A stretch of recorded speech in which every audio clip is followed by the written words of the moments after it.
Pilot Rock. What you are looking at is the towering monolithic edifice of a geologic formation known as Pilot Rock. Location in Oregon, it rises nearly 170 meters or 557 feet above the surrounding landscape, allowing its numerous hexagonal columns to come into view. This feature was originally thought to represent the below-ground interior of an ancient stratovolcano, perhaps similar in size to Mount McLaughlin, with more than 20 million years of erosion having removed the mass of rock emplaced above it. However, while this explanation is still certainly quite plausible, very shallow bodies of magma do not always reach the surface.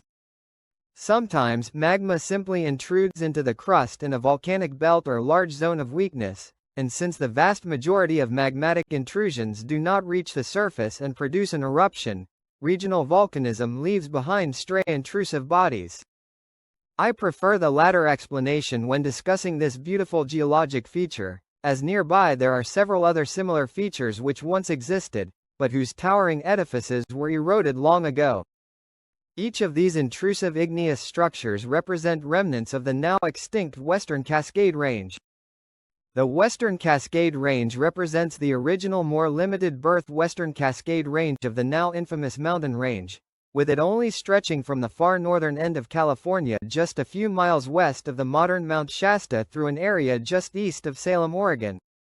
It was active between 35 and 17 million years ago, and over time slowly expanded to the north and south, further expanding to the south once the San Andreas Fault formed 30 million years ago.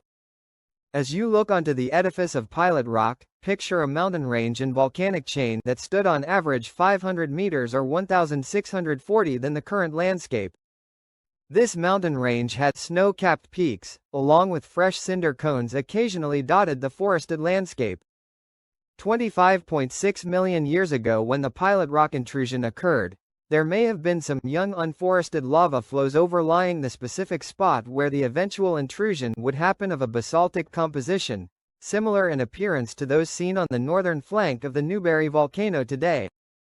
Due to the ancient subduction of the Juan de Fuca plate subduction tectonic plate beneath the North American plate, an intrusion of magma began progressing upwards through the continental crust. As a result, unusually viscous magma with a medium silica content began generating a swarm of earthquakes which got stronger and more significant over time. Several magnitude 3 and 4 range earthquakes struck along with hundreds of lesser events as the ground bulged upwards by a foot due to rising magma.